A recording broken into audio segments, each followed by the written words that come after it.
Hi, everyone, and welcome to today's episode of the Latest in Travel podcast by GuestCentric. And I'm very excited to welcome to today's episode Mark Fancourt, who is the co-founder of TRAVHOTECH, which is an award-winning hospitality and travel technology consultancy, which combines operational experience and technology expertise and delivers it to global hospitality and travel companies. So Mark, it's really great to have you. Thanks for joining us today. My pleasure. Thank you. Thanks very much for the invitation. It's my pleasure. And so for anyone who might be listening or watching this episode, do you mind just giving a little bit of a background of who you are and what you've been up to in the industry and what it is that you do and so on? Sure. Well, TRAVHOTECH is, I guess, the latest part of my journey. And TRAVHOTECH, as you said, is a technology consultancy that focuses on holistic technology for travel and hospitality organizations, as well as the technology provider community for the industry, which leads into my background, I suppose, which comes from both sides of the industry. So originally, I started out as an operational hotelier, went to hotel school. Early in my career, opened a lot of hotels, got involved in what at the time was fairly progressive technology. And it just sort of continued on from there. I worked with Fidelio and then Micros Fidelio for a number of years, handling a lot of the enterprise technology for hotel groups, CRM, distribution, e-commerce, revenue management. And following that, I did 3 stints as the head of technology for hotel companies. Initially Pan Pacific Hotels and Resorts, then PPHG, and then moved to Las Vegas, where I am today, to do the same with MGM Resorts. And then I went back to Vendor World again with an interesting company called Scenium, which had a sort of single platform for the comprehensive hospitality operations based on ERP technology from Microsoft. And then I got to the end of all of that and I thought, well, what should you do with yourself now? And I thought, well, you've got operational experience, you've got experience running technology for hotel groups, you've got experience, in bringing enterprise technology into hotel groups and everything that goes around being a technology provider in the industry. I thought, well, that's a good combination to help other people with their technology. And so I founded TRAVHOTECH with my partner Shane and also another organization, Testbed Vegas, which is a non-profit focused on community for industry technology. And away we go. And 6 years later, here we are. So, yeah. That's really interesting. And what made you sort of do that leap from the operational side to more of the technology side? Like what drove that decision in that direction?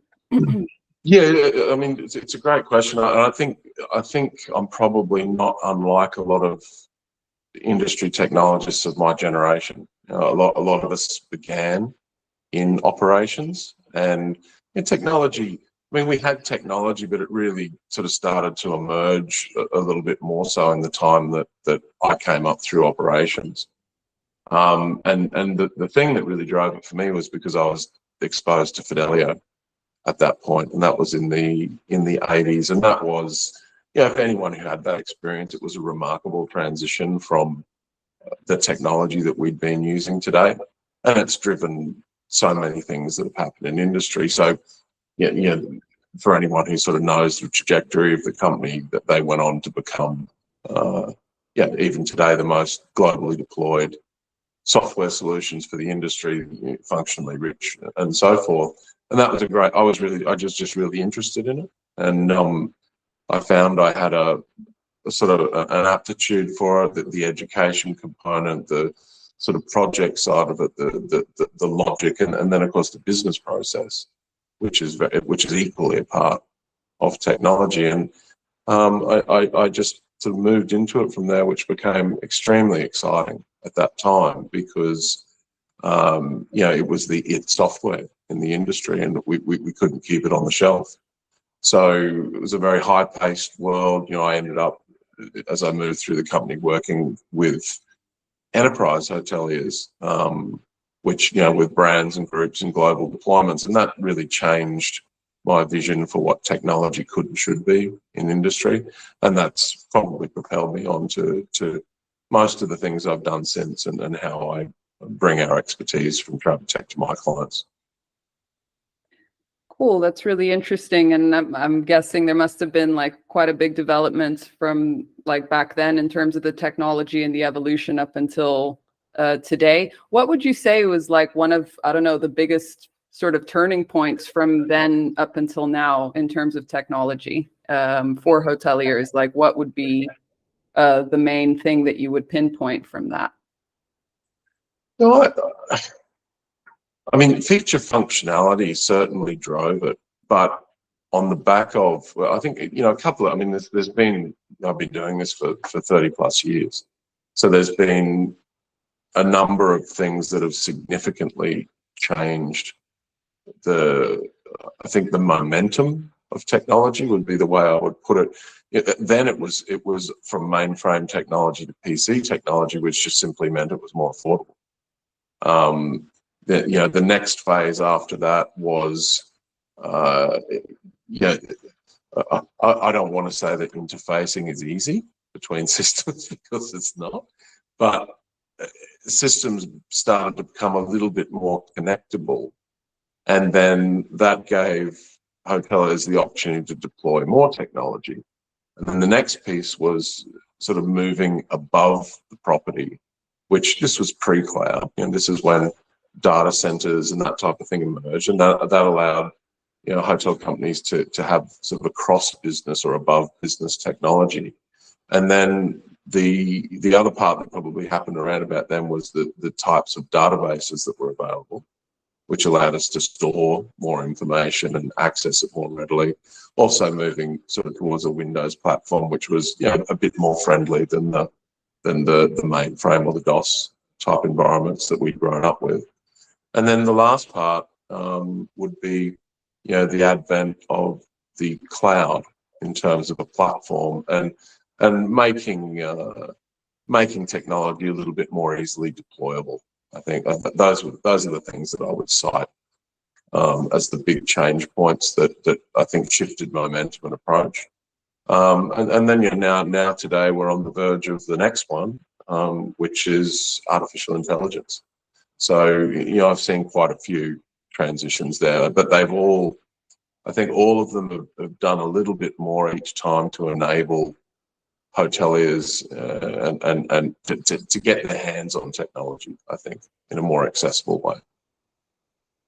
Yeah, I think it's just incredible how, I don't know, it seems even in the last like 10 years, how everything's just changed so fast. Like there's certain things that, just looking in general, like the type of, I don't know, cell phones I used to use like 10 years ago in comparison to today, and just like how everything's like changed. And obviously there's a lot of things like that people talk about that are, like that probably only very much in the future it'll be like a more like a bigger reality. I don't know, like the metaverse maybe being one of them.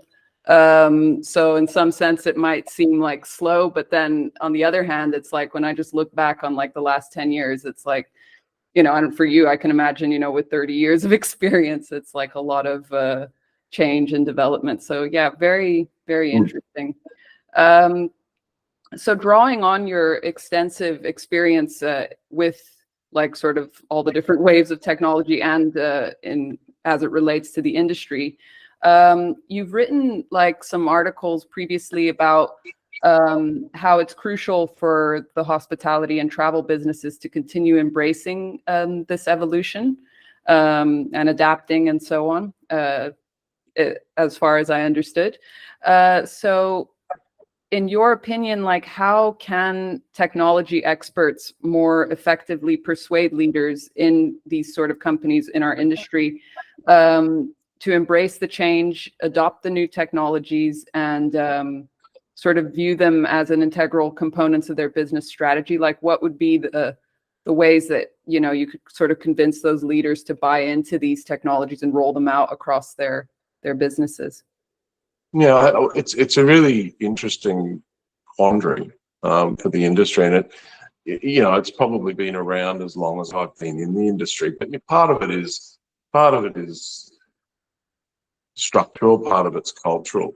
The reality is that I think there's a number of combinations that probably are still preventing the scale of technology adoption that I would expect, and I'm often surprised that you know, since I moved on from running technology for hospitality groups, I sort of thought things would have moved quicker, but they haven't necessarily.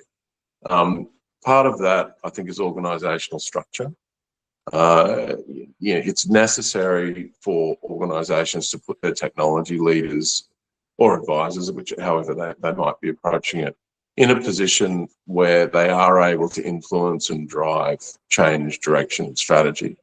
And yet today, you'll still find a lot of organizations that don't have any genuine technology leadership of an experience set that's going to enable that.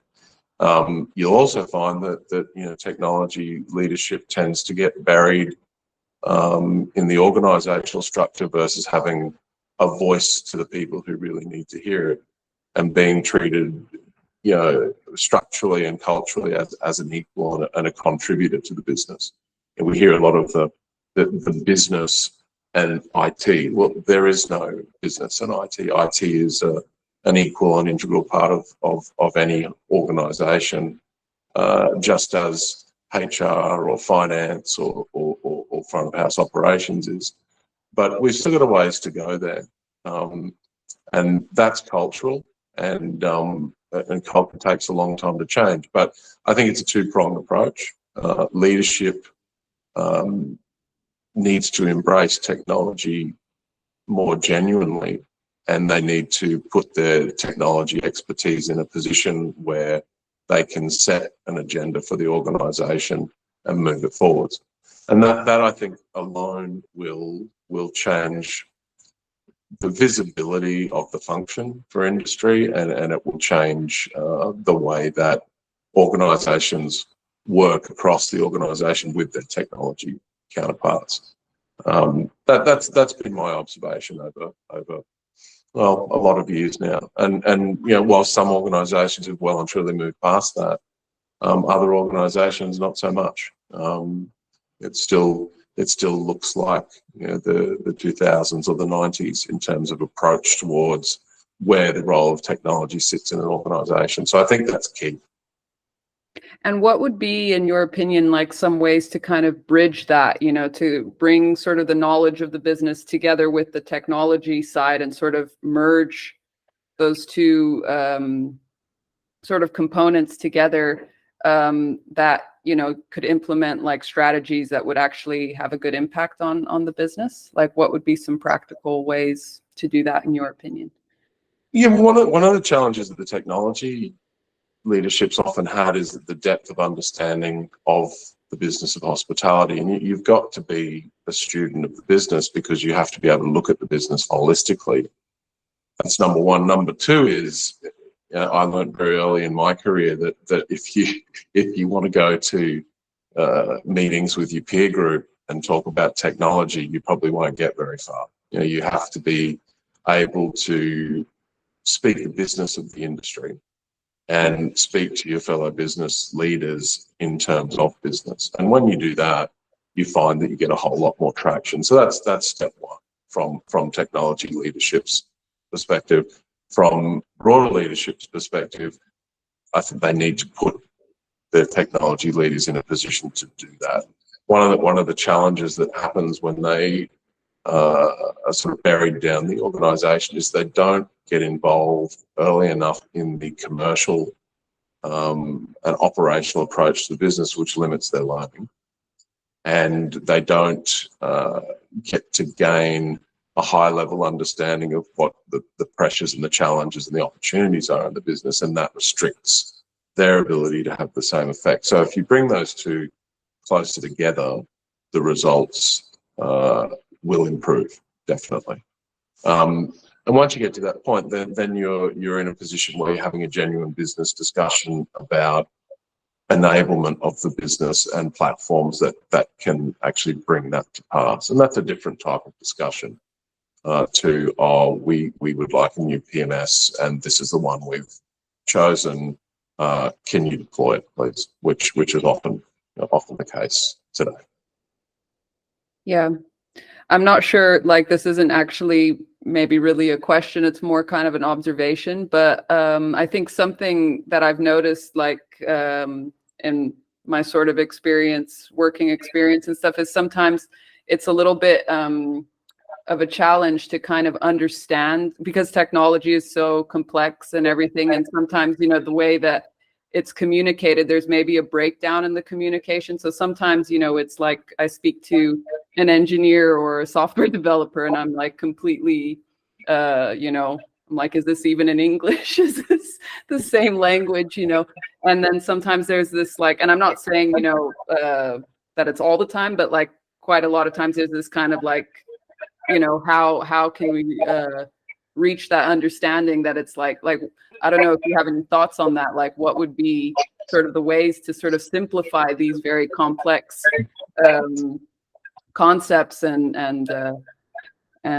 systems and things like that, to sort of put it in layman terms and convince, like, okay, this is how it's going to help you. Like, would you have any recommendations on that? Like, well, you're right about that, and that's essentially what I was referring to. And there's, I think what I would say, having had the opportunity to lead fellow technologists in many of my roles, there's two types of technology people. There's the highly technical people, which tend to be driven around infrastructure or software development and that type of thing.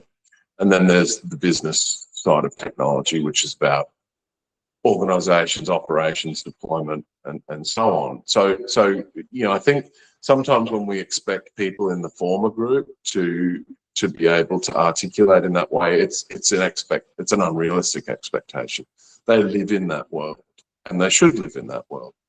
But when you roll it back to business, your average colleague or peer group is not so motivated about how it's built or the technical componentry of things. They're interested in what they can do, right? Or what they can't do and what they would like to do, or what they would be able to do as a result of the implementation of some type of a tool or business platform. And that's the key. That's where the dialogue needs to be, is about opportunities, possibilities, capabilities, processes, and so on, because operational hoteliers understand that. And in the same way that your average technologist probably isn't all that motivated by the minutiae of human resources, right? It's no different for anyone else. They're not necessarily motivated by the minutiae of IT, so leave that out of it and stick to the common elements of things, which is the business and the capability that you can create. And that, in my experience, resonates with hoteliers, because hoteliers are practical people. They're task-oriented people, and they're very much focused on the customer and the processes they have to go through to enable the customer. So if you focus on that type of dialogue and that type of initiative, you'll find you'll have a lot more success. Great. Yeah, I agree with that. Sort of like the what's in it for the business, or what's in it for us, kind of. Yeah. Definitely. Exactly. And along this line, so obviously the like the hotel industry, the hospitality industry, it's very much people orientated, very much high touch kind of industry. So in terms of sort of moving along a bit to using technology a bit as like an enabler to, I guess, like elevate the service levels and so on. What would you say, in your opinion, like how can technology be strategically implemented in a hospitality business, be it hotels or any other, to enhance sort of the staff performance, or like the performance of their teams and their people, and ultimately elevate the overall service experience and the customer experience? Yeah. Well, that's the key. Certainly from TRAVHOTECH's perspective, that those are the two key approaches. Revenue growth from the customer-facing side of technology, and operational cohesion for the organizational side of technology. So, my view has always been that technology really is competitive advantage. It's one of the few places that in our industry you can still get competitive advantage. And the reason I say that is because of the adoption life cycle. And in my experience, the adoption life cycle of certain technologies could be as much as 20 years, which is extraordinary when you think about the speed of technology. But having said all of that, so look, I think for me, one of my key objectives when I'm working on initiatives for industry is trying to align the way the hospitality industry operates with the way that the customer sees the business. So today, largely our let's call it a resort hotel operation operates predominantly in sort of 5 major silos. There's the rooms piece, there's the dining piece, there's the lifestyle, there's the meetings and events, and sometimes there's a retail component. And all of those environments tend to operate on their own pillar of technology, and across business operations is not straightforward. Yet the way that the customer sees our industry is they see a business with all those products and services to consume, and they expect it to be somewhat homogenous when they deal with us. And we try to present a digital face to that suggests that is how things operate, but it falls down when we get inside the operation and we find that individual departments are very much stuck in their own business process based on technical capability. So for me, the real opportunity for industry as we move forwards is to realign the way that the operation works and have much better alignment with the way the customer sees the business, and we present products and services to the customer and then subsequently deliver those services in a more coordinated way. The opportunity there, of course, is from a revenue perspective, selling all the products and services that a business has to offer, whereas today we tend to only offer them digitally in a subset, and sometimes we don't really offer a range of products to the customer until they get to site, and that's too late. As well as being able to look across the business, from a holistic customer perspective and understand what customers are doing and leverage tools like GuestCentric, for example, that gives us a broader knowledge of what the customer is doing and helps us better fit products and services for their consumption, which is ultimately, from a business perspective, the end goal at the end of the day. So that I think that's very core to it. Certainly, I spend a lot of time focused on that as I look to clients that I work with, because I think that the revenue gains and the organisational efficiencies are quite extraordinary. Unfortunately, I've had experience working in that environment, as a technology leader, so I have some sort of direct vision into the possibilities that come from that type of a technology platform. Yeah, I suppose in everything that kind of combines or has, I don't know, like the different functions as well, like the sales, the marketing, the revenue management, and like everyone's just aligned, makes it a lot more of a seamless experience for sure. Yeah. Yeah. And this is a bit, I mean, it's kind of related, but like, I don't know, just thinking of like an independent hotel or like smaller, brands or things like that really have to sort of, like, there's so much technology out there. There's so many providers. There's, possibly quite a bit of noise, and what would be sort of the, I don't know, like how in your opinion could these businesses that are sort of smaller and have limited resources and funds, I guess, to invest, what would be like the step to prioritize, like, okay, this is the solution we would need for our business to help, the operational efficiency and, to reach the customers in the best way possible? Like, what would be the steps for that, in your opinion? Well, I think it's all relative. We do hear this a lot. Oh, well, small operators haven't got the funds and big ones do. Having been involved in both have the same challenges. It's not unique to one part of the industry or the other. If anything, I would say that smaller operators have probably convinced themselves that they don't, but it's not true. And at the end of the day, going back to the key drivers for me, competitive advantage is number one, right? Revenue growth and organizational cohesion underpin that. So the question that I often pose to my clients is, well, look, you can do it manually. And our industry comes from a great history of manual operations, and we've had a level of success as an industry over a very long time operating that way. And it's not to say that you can't, right? You can, but what you can't do is gather information. You can't share information. You can't analyze information. And most people, would follow the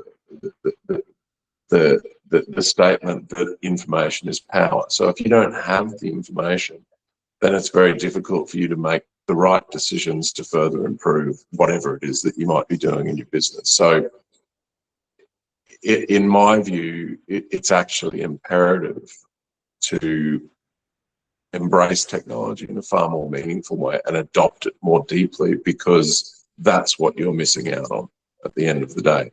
So let's use GuestCentric as a good example. So do I have to have some type of CRM technology in my hospitality business? Well, no, I don't. And for many, many years, the industry has not done so. And it's in many ways, except for the largest organizations, still relatively new as a tool for adoption into hospitality.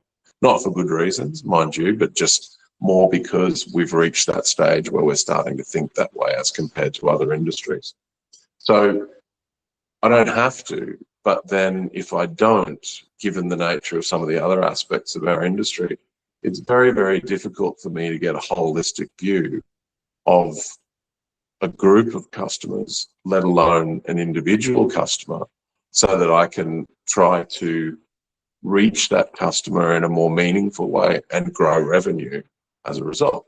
So do I have to have a CRM? No, but then you have to work out how you're going to gather that type of very important business information and leverage it to operate your business when you're trying to operate across maybe 4 or 5 siloed systems, and trying to piece it together in some way, and lacking the analysis tools or even just the simple reporting tools that give value back from that type of information. So that's a practical example. It might be sort of higher up the technology tree in terms of priority, but it's no different for any other part of the business in terms of line of business capability, whether it be front or back of house. I'm often surprised how low the adoption is of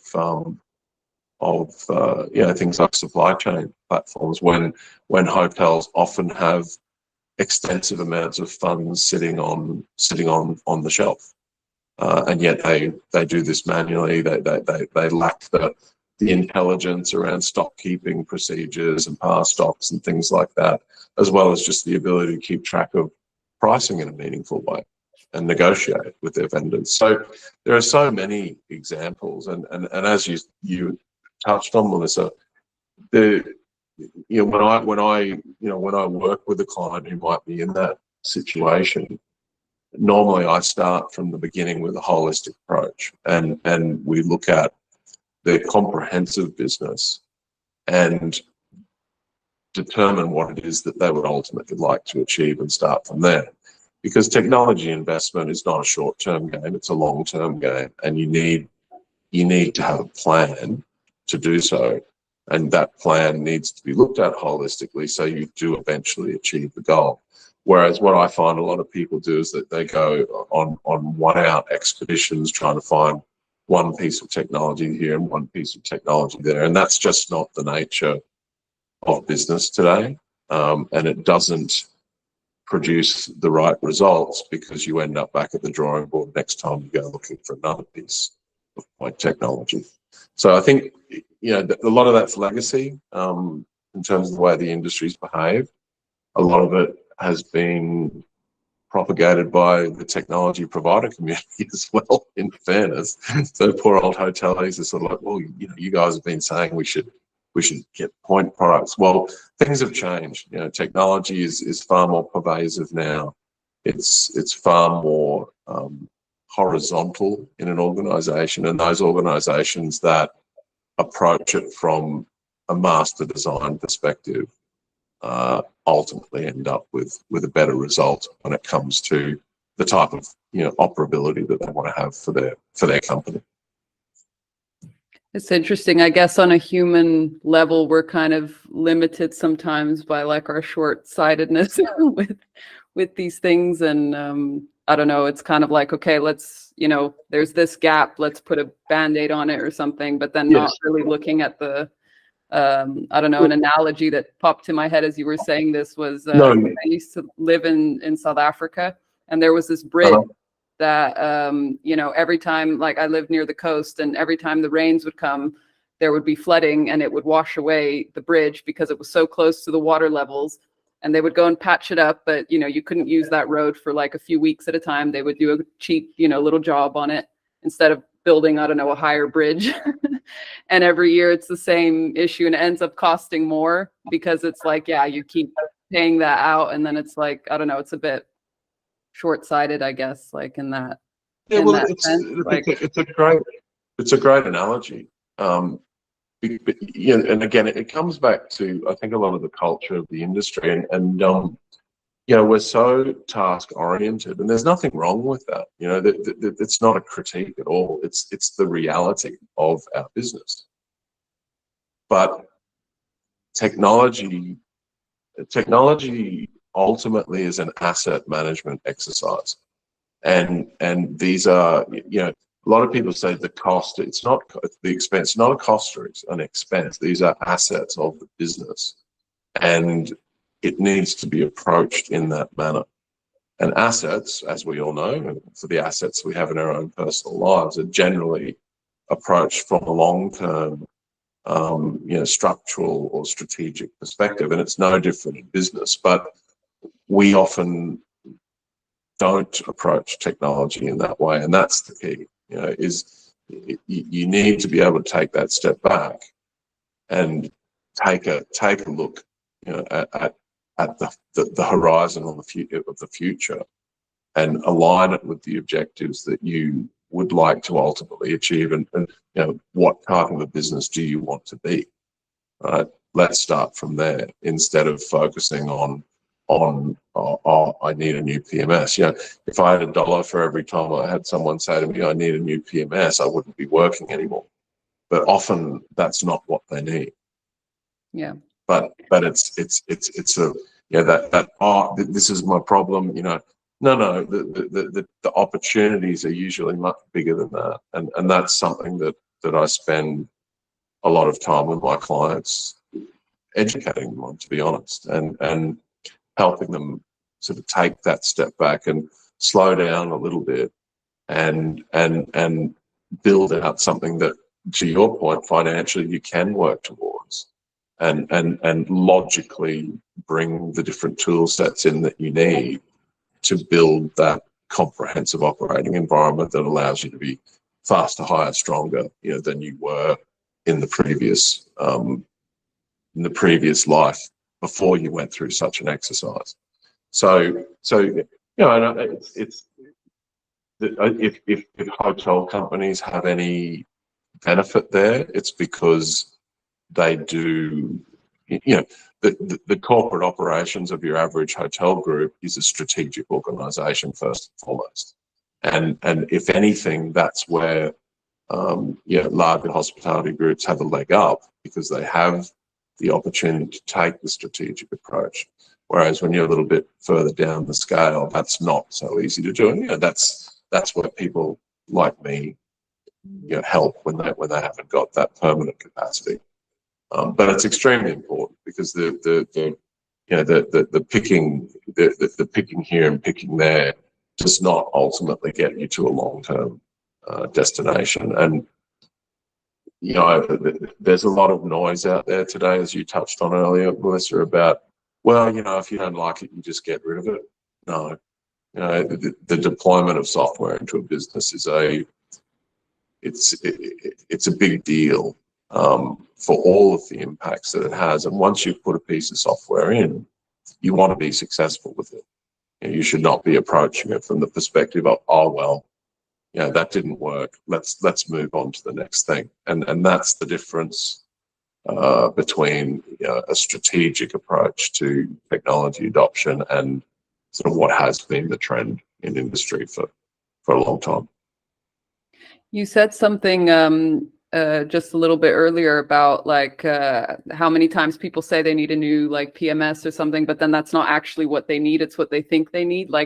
What would be sort of the way, and I guess this kind of comes back to also the communication point that we touched on a bit earlier as well.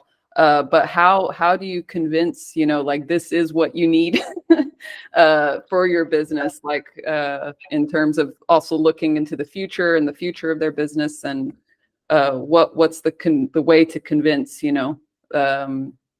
these leaders that this is what is needed for them? I think when it's presented back to them in terms of what they're really, it's the combination of what they want to achieve and what's missing ultimately. Going for the new PMS is almost a rite of passage for a lot of people, but it's really interesting that I often find, for example, that someone needs a new PMS but they don't have a sales platform. Right. And so they go, well, okay, maybe your PMS might leave a little bit to be desired, right? But there's this whole other part of your organization that's really important and you don't have anything. So do you really need a new PMS? Let's take a look at your capabilities as an organization, what you can do, what you have automated, versus something that you've already automated that might not be the absolute best thing you've ever had, but probably, in my experience, doesn't necessarily need to be replaced all the time. So it's just interesting, and maybe that's a legacy of the fact that from a front of house perspective, the PMS was the first major system that we all really became associated with, and we get fixated around it. But to put that into perspective, when I work with a hospitality operator, whether it be sort of brand or individual, the ecosystem of business functions today that should or would be supported by technical capability, it's up almost around the 200 mark. So it's an extremely complex environment, and I think that's often underestimated by the layman. It's not, technology is simple in hospitality. It's not. It's extremely complex, and it really takes some time to sort of take a look at an individual organisation and find the right fit for their future, depending on what it is that they might be using today, and how that fits in nicely with anything that they might do in the future, or whether they should sort of make more substantial changes. And so it's not simple and it's not straightforward. And I can tell you that when I go through that exercise, I spend a lot of time with executive leadership working on exactly that, because going back to some of your earlier points, once they understand the capabilities they need to be able to deliver, automated or not, right, then it's a little bit easier for them to understand where the opportunities lie. Yeah, I agree. And even I have to say, like, because my first experience sort of working in the hospitality industry, but in the software development side, is actually working at GuestCentric, which I joined only in like the end of 2019. And this is something that, you know, it's been a work in progress and a journey, like, you know, working in the marketing department, you know, and having to communicate these concepts and like what we offer and so on, you know, to our audience, like to, I guess, more of a layman audience. And I'm quite a layman person myself, so it's kind of like how, you know, getting these sort of complex concepts, but then, yeah, I guess showing what's in it for them is, yeah, I guess important. Yeah, look, I think for me, you know, that has helped me naturally. I went to hotel school. I did my master's in hospitality. You know, I worked through multiple different independent and brand hotels. I worked across departments, and I worked in leadership roles. I opened hotels. You know, I had different types of technology experiences, and that was before, you know, I ever needed to deliver or you know, design technology for organizations. And that makes a huge difference, because you can speak the language of the business. And at the end of the day, if you know, again, as sophisticated as our industry is, hoteliers are motivated by, I think, ultimately by simple things, and they just want someone who understands, you know, and who can take what they're saying and turn it into a tool that responds to the types of things that they're doing. And look, there's no doubt that has been a great asset to me. You know, and going back to some of our earlier topics, you know, often we find people come into the industry, into technology functions, and they've come in without the benefit of industry operational experience. And we are somewhat unique to a lot of other industries. Yes, we sell products and services like everyone else, but the way in which we do it is a little bit removed from a lot of other industries. So that really does help. It really does make things a little bit easier as a path for a technology leader if you have that background. Yeah, I can imagine. Cool. So I think this is actually a good sort of segue into the next topic, which or question that I have, which is, so sort of looking at like the state of technology today and the current trends that, you know, are in our industry. In your like sort of perspective, what is like one prediction that you have in terms of technology and how it will impact the future of travel and hospitality? And what would be your one prediction for that, and why? We will see hoteliers increasingly adopt more comprehensive technology platforms, which simplify their business and allow them to operate with less vendors. And the reason for that is because that's the way that the customer sees the business.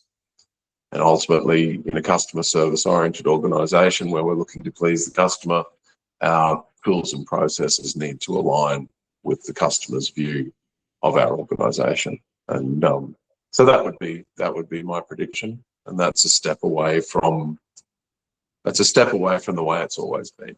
You know? So that would be one. And then I think my other one from a broader perspective is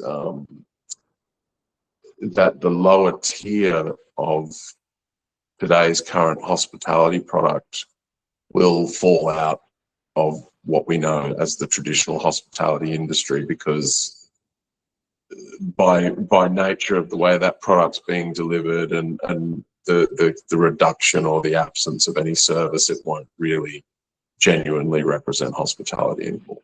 And how would you define lower tier? Sorry. Just... those types of hotels today that, really you're just getting a room and that's the end of the experience. Eventually, I think the customer will catch up with that and realize that that's not really hospitality, and it will become its own sort of space as we move forwards. Okay. And in terms of the widespread adoption of these more like holistic solutions, what would sort of be, I guess, like in terms of the guest side or the consumer side, like what in your perspective is would drive that development in our industry? Well, look, from the guest point of view, it's all to do with a more holistic experience of product and service for the customer, on the guest side, right? And then on the operations side, that driver is the revenue aspect of things. So to give you a really simple example, today, for the most part, the only really robust digital marketplace that we have as an industry is rooms. Everything else is in a fledgling state, or it's been handed off to some third-party operator through a lack of understanding or forgetting about what happened to the industry in the early 2000s. So at the end of the day, if you have more than rooms to sell to a customer, then you need to be able to sell them to the customer. And as commerce becomes more digital, that means that you have to be able to digitally offer all of your products and services to the customer. And that's not something that's easily done today. It's not something that I think necessarily has occurred to industry generally in a lot of ways. But again, if you're a resort and you have a room, you have dining spaces, you have lifestyle, you have perhaps education or entertainment opportunities, you have retail, and you have meetings and events, then it should be possible to consume those digitally. But more so than just digitally, it should be possible to consume those as an overall experience for the customer. And on the operational side, we want to be able to offer those things as true priced inventory, not add-ons or parts of packages as we've traditionally done, because we have no other way to do it, but genuine inventory based on availability, because ultimately we want to price optimize these services. So that's what's going to drive that type of environment from the customer facing side of it, which for me ultimately is the digital experience. And then of course, to support that, you need a platform that can deliver exactly what I just described. And those are the things that are going to drive that change as we go forward. Interesting. And sort of looking at other trends, and we touched a bit on this earlier in regards to AI, which is quite a big hot topic at the moment. And certainly, like, I don't know, with the advent of ChatGPT actually was 2022, I think, the end of the year that they announced it. And then there was some debates in the beginning of last year about how it would impact distribution and so on, and it continues to have an impact. I'll say, like, from a content perspective, I had my, because I am a creative person, and there's like, I don't want AI taking over my creative joy, as it were. But in terms of, I don't know, from the guest experience, when I'm planning a trip or things like that, something that I do see as advantageous is having that very detailed, because planning a trip can sometimes be a bit of there's a lot of noise, there's a lot of pop-ups and things like coming up. So having those detailed results for what you're searching for, very specific, is something that I would genuinely appreciate as a consumer. But in your opinion, like, how do you foresee AI continuing to sort of revolutionize or impact distribution and the strategies? And how do you think specifically it will help sort of independent hotels and small groups and so on to kind of reduce, I guess, the dependency on the intermediaries and the third parties and kind of drive more of that direct business? Yeah, look, I think it's still, it's very early days for AI, right? And you know, to your point, I think, yeah, there's some ethical questions there that need to be resolved. Yeah, going back to your point about content creation, I said, well, I think we all need to remember that the content creation that AI does is the curation of other people's content. So, yeah, AI has access to everything that people already created, right?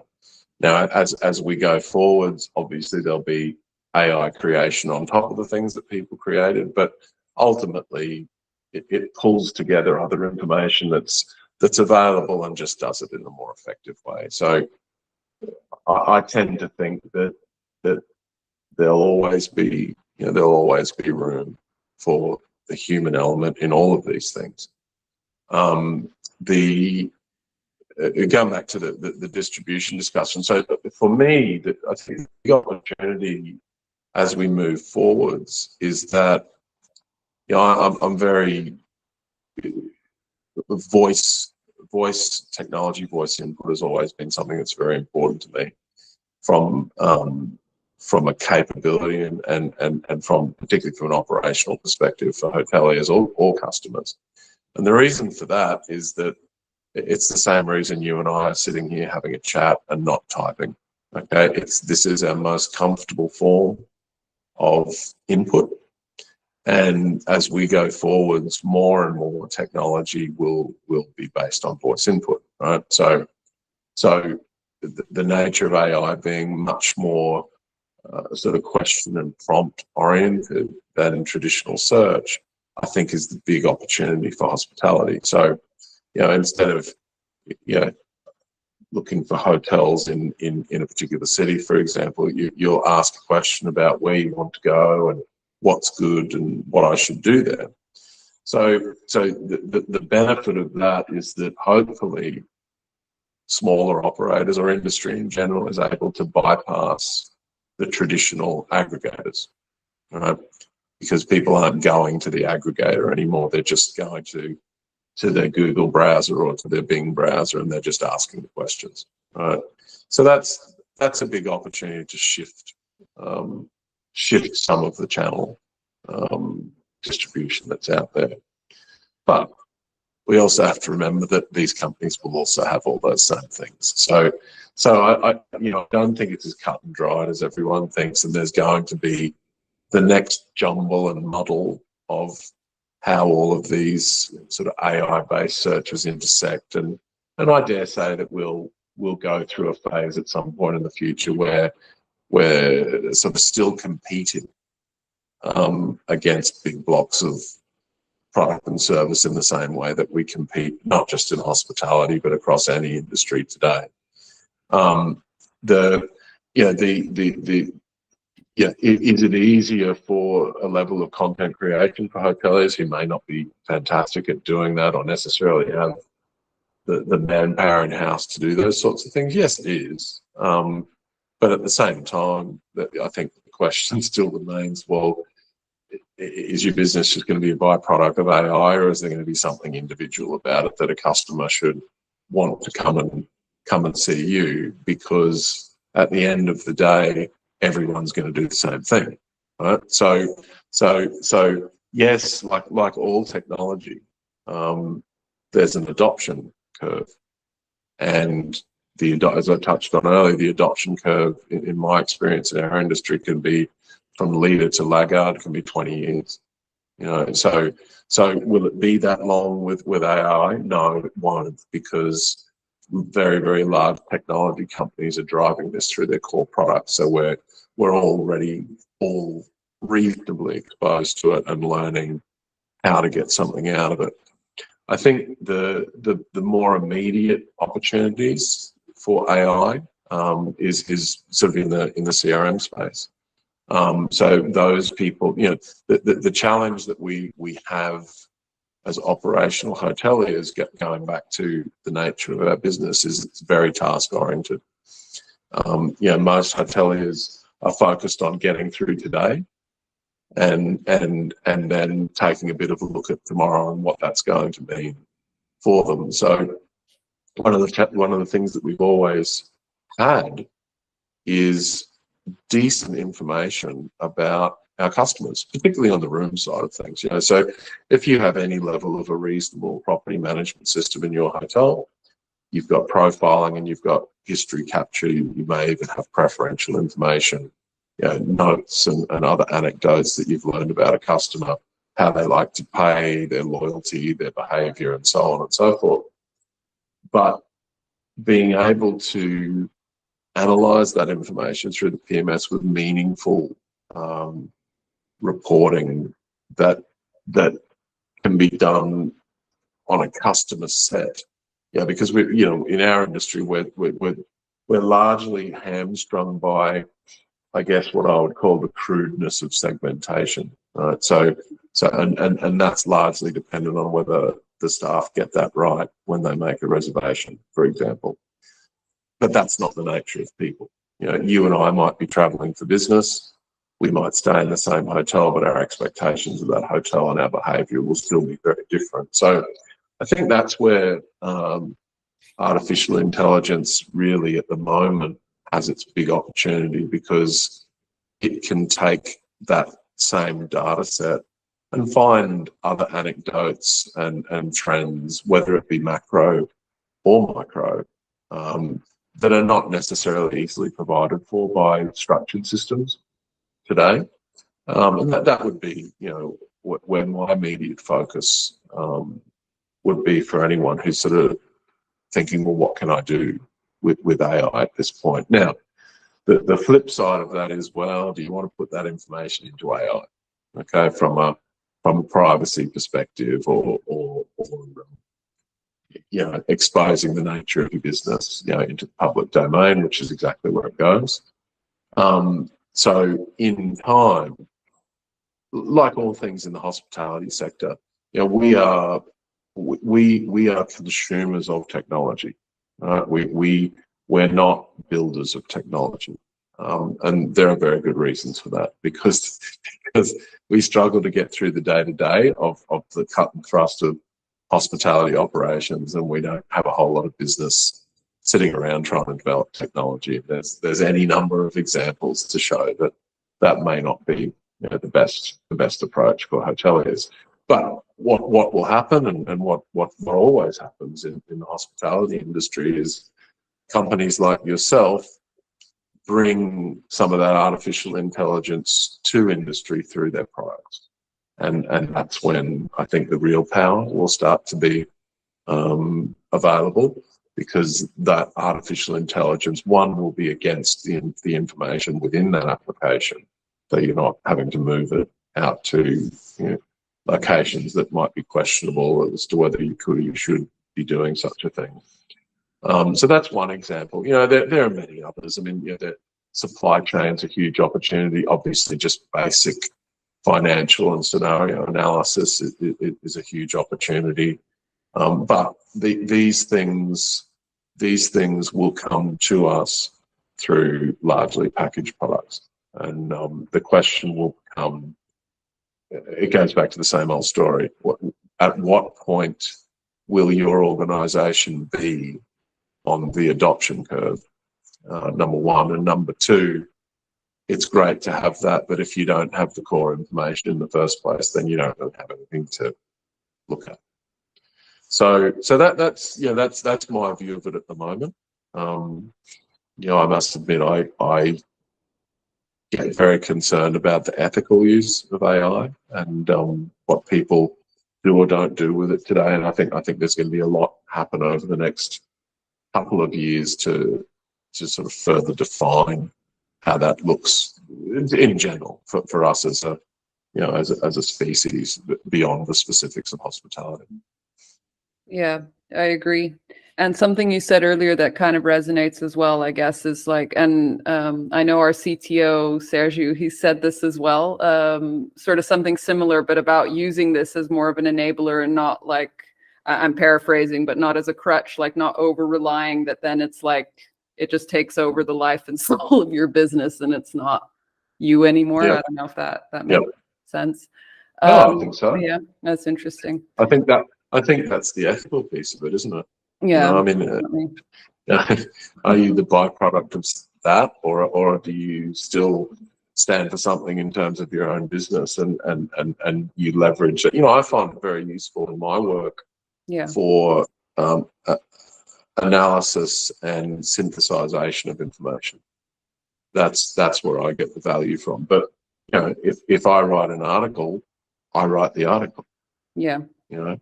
Because it needs to be my thoughts and my views, not gathered from everyone else's previously written expertise. And there's a lot of that out there already. So, but it's interesting how you actually see, and I don't know, maybe I sound a bit conspiracy theorist, but even on LinkedIn or like, certain posts, it's like a few different people, different backgrounds, whatever, they'll post with like the same sort of opener and stuff. And I'm like, is that you or is that was that ChatGPT or something?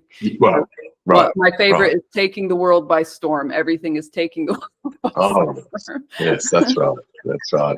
Lots and lots of storms. Yeah. No, it's interesting though. I mean, look, I think for me, ultimately the power of the analysis and the combination of what eventually will become the ease of input from the user and getting meaningful output. This to me is the huge opportunity. I think it will make technology providers' products much more valuable to the customer, and that's not to say that they're not valuable now, but if there was any sort of common war cry in hospitality operations, it's usually about, well, I can't get the reports I want and I can't get the information I want, and it's because of the general structure of information and the I guess the linear or the vertical nature of how information's been captured and stored in the past and how we can report on it. So this really breaks that open. And I think that's very, very exciting for an industry, to you say, which is largely layman driven and will really, really benefit greatly from a way to easily ask for some information that they probably could never sort of sit to think down and ask in a report query or even hope to assemble the various databases to get details. So that should make for a better industry for everyone, I think. And if it's done well, ultimately, I think the customer will be the winner in terms of, the holy grail we all talk about in terms of getting to true personalization. And I think this will have a lot to do with it. That's interesting. And looking at like hotels or other hospitality companies, specifically in your experience in consulting different businesses all around the world, are there any examples that like stand out to you of like how companies, be they hotels or other hospitality businesses, how they're implementing AI in sort of the distribution context in a way that like that stands out to you? That's like a good example that you could share. Yeah, I don't know at the moment, Melissa. I think it's a bit early for all of that. I mean, lots of people are working on it. I think it's more accessible in the environment that we just talked about, and I'm certainly working on things at the moment that reflect what I was just explaining. I think that in the distribution space itself, it's still, when we reach the point where it can sort of automatically make the booking and when the information that comes back can be a little bit more on point, which from sort of my experience trialing it today, it hasn't sort of really quite got there yet. I think we'll see a little bit more happen there. It'll probably happen pretty quickly, but no, I'm not personally familiar with anything that really stands out in that respect yet. I don't think it'll be too long though.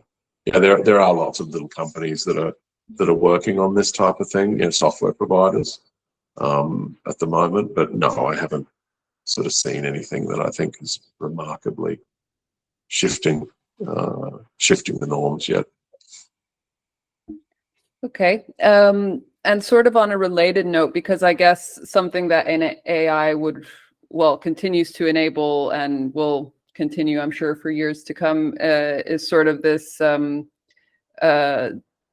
like there's this increasing demand for personalization from the customer side and like getting, those very customized, tailor-made experiences, and I guess getting them quicker as well, like not having to, go through many hoops and jumps, to get to it. However, something that's quite, I don't know, it seems a lot of companies, like personalization is a buzzword, but there is this kind of like, how do you get it right? Because there's like, let's just communicate, for example, I went to England a while back to visit some family there. And then I was getting, emails from, the airline saying, oh, okay, come for this, summer break. And it's like, that's not really my destination of choice that I would go to for the summer personally. So I don't know, like, how do you think like companies in our industry can better use like technology to actually deliver personalized experiences, but like in the right way, but also, I guess, balancing it with the privacy concerns as well, because sometimes personalization can seem a bit invasive for someone like me. So I don't know, like, what are your thoughts on that? Well, I guess number one, technology isn't personal in my view, and technology can't deliver personalization. What technology can do is it can look at information and perhaps give us as hoteliers the information to craft something more to the likings of an individual, right? But I think that technology is only an enabler, right? So let's say that we know everything we need to know about Melissa, and we're gathering information from the public domain through CDPs, and we're gathering information from Melissa's custom with our business. We have all of this information available to us that gives us a sense of who Melissa is as a person and the things that motivate her and don't motivate her. And that's great. So we've got all that information and some, but then we don't have any people who are actually going to bring that to life. And so it might sound flippant, but it isn't flippant in today's hospitality environment, because if the vision out there is that I get an email that, to your point, that talks about the things that I like, well that's great. But the idea is that I consume those things, and for me, it's about the product brought to life by the service, right? It's not just about buying products. That's not what the hospitality industry is all about. So if you're going to get heavily into personalization, then you also have to have the mechanisms to have products that support personalization and service that can deliver it. And I think that in itself, based on today's macro trends for industry, might be a bit of a challenge that needs to be rethought. Because if we get to the point where we know how to look after Mark and Melissa as individuals, are we going to have the hospitality manpower to do it? That's the question that occurs to me. So, can we better use the information that we've collected over arguably at least 30 years, right? As an industry, we've been in a position to capture pretty rich information about our customers, and that's only increased over that time. So it's not that we don't have the information. We've always had the information. We're just not able to bring it to life as easily as we need to be able to, because to your point, how much opportunity do we have? If we've got a 200-room hotel and 50 people are checking in today, how much personalization can we do? Or is it going to come back to the same old story of what we have today, which is, oh, well, you're a loyalty member, so you'll get personalization, but the rest of you, sorry. So I think, I think there's some bigger questions that have to be thought through, because I think in this case, the technology will outpace the human capacity to deliver in a very short amount of time. And I think the bigger question has to be, well, that's great, we've got all this personalized information now, and it might give us the opportunity, fundamentally as a business, we want to use that information to grow revenue, but that means that we have to be able to deliver that product and deliver that service. And I think that's the bigger question. And what would you, I mean, it is the question, but like, is there any sort of, I don't know, what would be the solution, or not the solution, but like a step towards the solution of how do we get the manpower? How do we create that, I don't know, I guess, function or within a hotel or within the business to really bring that data to life, as you mentioned? No, it's a great question. Look, I think, again, it comes back a little bit to what we talked about right at the beginning, and some of our legacy approaches to the business of hospitality. Technology is an enabler, that's its role, and more often than not, the speed of data is faster than the speed of a person. Okay, so as a result, that means that effectively deployed and used, you should, if you have the same amount of human capital, then your human capital should have a bit of time given back to them to focus more on this aspect of hospitality. That's the theory, right?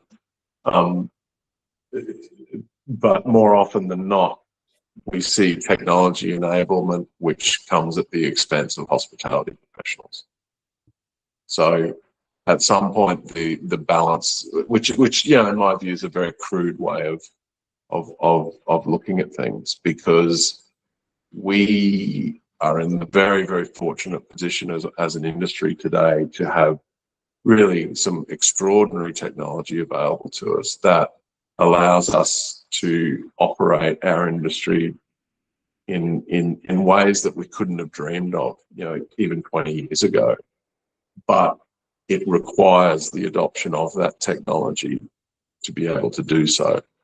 And if people do that, they'll find that their manpower does have additional time to work on things that they're not working on today. This is a good example of that. So the move to personalization means that our manpower has to be in a position to be able to deliver more personalized service.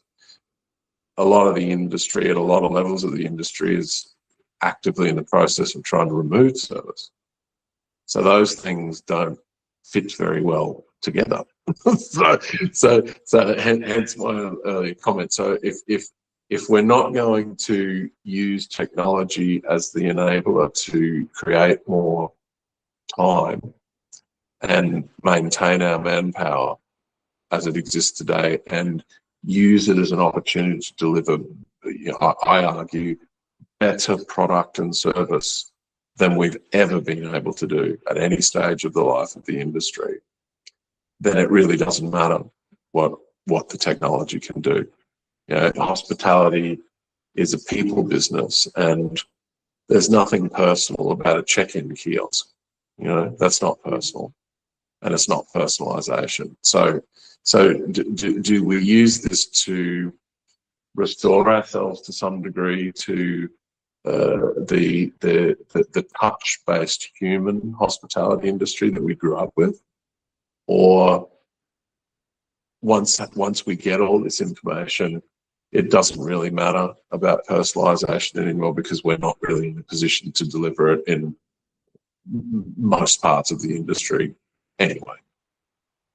And So I think oh, sorry, go ahead. no, that for me is the question, because it's not a technology question in my view. You know, these things will come, it will happen, and we will have richer data available to us. We will have more efficient capabilities in our organisation. But what are we going to do with it? Is it just going to be an opportunity to improve the bottom line, or are we going to use it to take a good look at the nature of our industry and how we have run it versus how we could run it because of the strength of these tools, and use it as an opportunity to deliver that type of experience that everyone's talking about. You know, that for me is the question. Yeah. And I think to your point of what you said about, yeah, it not being a question of the technology, but it, like, I don't know, I guess going back to what the guest actually wants, like, I think, and I know this is very anecdotal from my like perspective, but that human touch is still very important in the service levels, and like having, you know, the ability to, if there's a really nuanced, really difficult thing I don't understand, like I don't want a chat bot that's going to just give me links to a bunch of things. I want to actually talk to a person, explain very specifically like the details of what I need, and, you know, get that service back. So Well, yeah, hospitality is a human condition. It's not a technical condition. So by virtue of that, the only thing that can deliver hospitality is people. So if there are no people, then I argue it's not hospitality anymore. So you know, and I think it's a really big risk for our industry at the moment on a macro scale in terms of, you know, some of the trends that we're seeing. You know, again, having done it, having delivered these types of environments over my career, I know what's possible, and I know what efficiencies can be gained, and I know how technology well deployed and well used can truly shift the overall performance of a hotel company, but more importantly, its perception to the customer and therefore value in kind of that business. So, you know, to your point about, well, what still resonates with customers. Every year, I spend the time to look at all of the sort of top performing hospitality products around the world from an analysis point of view. And you know, it's really interesting that more often than not, the thing that the customer resonates mostly with is service. This remains the differentiator. And the other part that I always find curious is that it's usually independent or small operators that are the ones that customers recognise as striving for that level of excellence, which I think, given a lot of the narrative that's out there about, you know, industry and what you need to have today and what you need to be, it flies very much in the face of that. You know, I mean, hospitality, I think for me, you know, it's a very special industry. You know, it's an industry where you get to put others first and make efforts to create an environment that's better for them. You know, and that is the heart of where the industry came from. But I do feel that we're losing sight of that core value. I believe that through technology, we can actually return to that in a much more meaningful way than has ever been possible in the past. You know, and I think it'll be interesting to see which paths the industry ultimately takes. Yeah.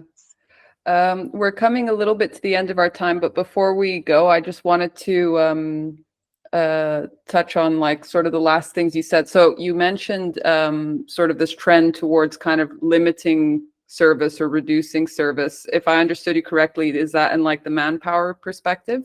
In turn, or did well, I think they go hand in hand. If you aren't going to deliver things to the customer that have traditionally been hospitality services, then naturally you don't need the manpower. I'll leave it to others to judge what the motivation of that might be, but suffice to say that less is less. Yeah. And sort of convincing, I don't know, I guess, businesses to, for lack of a better term, that sort of balance for the long-term vision of like maintaining the service and even elevating it to like, better levels than we've seen before, using technology as an enabler. What would be sort of the path forward or the first step forward in terms of convincing businesses like this is the future, this is what your business could be, and this is why you need to embrace this, but maintaining the service and using the technology to enable that? Well, revenue growth, more effective use of your manpower, and ultimately improved profitability of the business. Those are the outcomes of well deployed tool sets. And that is the incentive for it. Very, very, very simply. Put into another term, putting ourselves in a position to truly sell all of our products and services, giving our business the opportunity to take a look at job structures, modern versus traditional, because our tool sets allow for that. Therefore, giving our teams the opportunity to have a higher touch, or to use the term personalized experience. And as a result of all of those things, being able to deliver a more profitable business. And I think that addresses the key three stakeholders that are involved in most hospitality organizations. So it's not complex. And the thing I always say is whether you have technology or not, you still have to do the things that we do in the hospitality industry. Would it not be more effective to have the benefit of automation for the core task in the first place, but more importantly, have the empirical information to do more with, to make your business even better as a result? And that's really the fundamental difference between whether you do have tool sets or you don't have tool sets. And it really isn't much more complex than that at the end of the day. I guess that's some good food for thought for these businesses to think of, looking to the future and how it relates to their business. Great. Well, thank you so much. Just one last question. So I kind of ask everybody this at the end of each episode, but what, in terms of looking at the months ahead this year, and what is something that you're looking forward to the most for our industry, and why? Well, I'm not so sure it's this year, Melissa, but it's probably something that I've been looking for a long time, and I continue to look for, and I like to think it's coming, right? And I touched on this before, but I'm very much looking forward to the time when the industry really comes to appreciate the purpose of technology as a tool set and fully embraces it for the benefits that it brings. Which is, I think, largely cultural more than anything. And again, that's not to say that some organisations haven't done that; they have. But en masse, I'm looking forward to that. You touched on the the independent end or the small operator and wherever it might be, for the betterment of industry and everything that it can bring, and that the